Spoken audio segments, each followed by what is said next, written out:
Today we're talking about sustainable development. This is a crucial concept. I think it's crucial for the world. But what does it mean? I think our starting point has to be how crowded our world is today. We're 7.2 billion people. The numbers have soared. We're up 10 times since the start of the Industrial Revolution. Billions more people are likely to be added to the world's population in the 21st century. This is making for a very complicated world, a world divided between great wealth and still crippling poverty, a world facing unprecedented environmental challenges. Sustainable development is really two ideas. One is a way to understand this complicated world. How do the economic, the social, the environmental, the political, the cultural factors fit together? And the second aspect of sustainable development is the idea of sensible goals for this crowded, interconnected planet. How do we make the world both prosperous, fair, and also environmentally sustainable so that our numbers and our economy don't overrun the physical planet itself?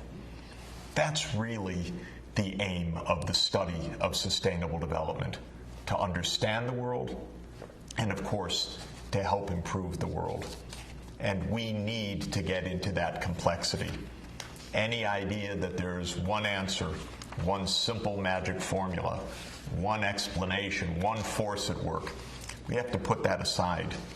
We have to embrace complexity because we are talking about a complicated, interconnected set of relations of a world economy that now spans all parts of the world and connects all people, all businesses, technologies, in flows of trade, finance, ideas, advertising, production systems, but also connects us with the physical earth in unprecedented ways. Humanity actually changing the climate, changing what species survive on the planet, changing the chemistry of the oceans, changing the safety of the air, changing the access and availability of fresh water.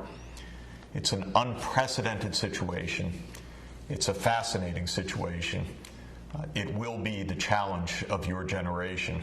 Let's see what we can figure out of all of this and how, through that knowledge, we can do something about it. Have a look at this remarkable piece of technology, the maglev in Shanghai, which carries people at speeds of more than 200 miles per hour, more than 400 kilometers per hour, to and from the city and the airport. It's a magnificent piece of technology, a product of joint work of major leading engineering companies from Europe and those in China. It's been operating for the past decade. It is a kind of model of what sustainability can mean in the future, because if electric trains, these magnetic levitation trains, or fast intercity rail based on electricity, are powered by clean electricity, then we have a way of helping people to move, helping goods and services to move in a way that's safe for the environment. And technology is exemplified by the maglev is definitely one way forward. But we also have to realize that not all the world right now is in the state of traveling to and from the airport in magnetic levitation.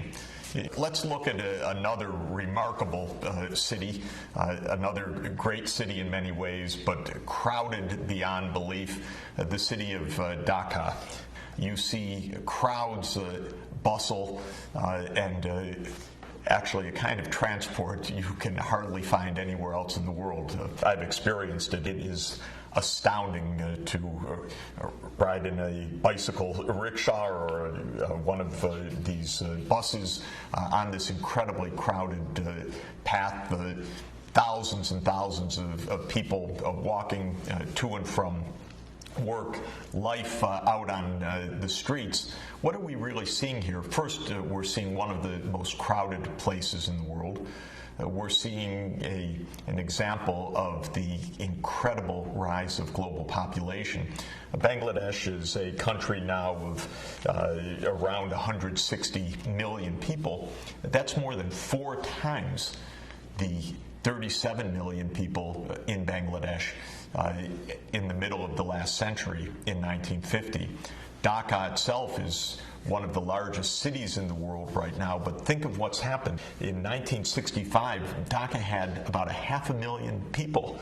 Today, Dhaka has more than 15 million people. You can imagine how the infrastructure has been completely overrun, how transport systems, water systems, sanitation systems, and all the rest are facing unbelievable stress with this kind of population increase.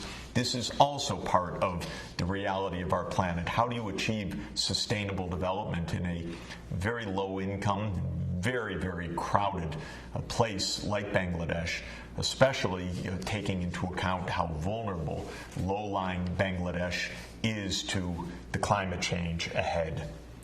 So sustainable development for us, first, is a way to understand these complicated challenges.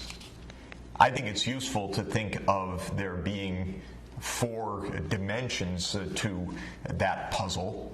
There's the economics, there's the societal dimension, how our communities work, culture, civil society. There's the natural environment, and there's our political or governance systems. How do economic, social, environmental, and governance systems interact? The second way to think about sustainable development is not only as an analytical approach, one that takes a holistic view of society, but also as what we would call a normative or ethical approach, identifying goals for society. Sustainable development urges us to have a holistic vision of what a good society should be. Sometimes people say, well, good society is a rich society. But we know that can't quite be it, just to focus on the economics. If a country is rich on average, but all the wealth is held by very few people and most of the people are poor, I think most of us would say that's not a good society in the sense that we would aspire towards. So social inclusion is a second aspect of a good society, meaning that economic well-being is widely shared among different ethnic, religious, or racial groups in a country. It's shared between men and women, so there's gender equality. It's shared among regions of a country, so that there's not just one pocket of prosperity in a sea of poverty. A third aspect of what we would think to be a good society is one that is a good steward of the natural environment. We all know that if we break the physical systems of biodiversity, if we destroy the oceans, if we deforest the great rainforests, we're going to lose immeasurably. If we continue on a path that fundamentally changes the Earth's climate in a way that's unrecognizable for us in the way that humanity has developed, we're going to face grave dangers. So from a normative perspective, environmental sustainability certainly seems right if we care about the well-being of our children and future generations. And for most of us, we also care very much how government functions. People living in places with massive corruption, with lawlessness, where the politicians are not to be trusted, where government services are not fair, where there's massive discrimination, insider dealing, and so forth. This creates a lot of unhappiness. All over the world, people feel happier and better when they can trust their government. But unfortunately, in many places in the world, people don't trust their governments to be honest, to be fair, even to keep them basically secure. So from a normative perspective, We could say that a good society is not only a wealthy society, but is one that is prosperous and inclusive, environmentally sustainable, and well-governed. And our fundamental question will be, how can we take sustainable development as a goal, use our knowledge of the interconnections of the economy, of society, of the environment, and of governance to think through this crowded 21st century in a world of massive divisions of wealth and poverty, in a world of unprecedented environmental stress, but also in a world of maglevs and many, many other technological miracles. How can we find our way through this century to produce prosperity that is inclusive, that is sustainable, and that is according to decent governance with rule of law, transparency, and accountability? There are some very powerful ways forward to meet sustainable development as a goal, a shared goal for the planet.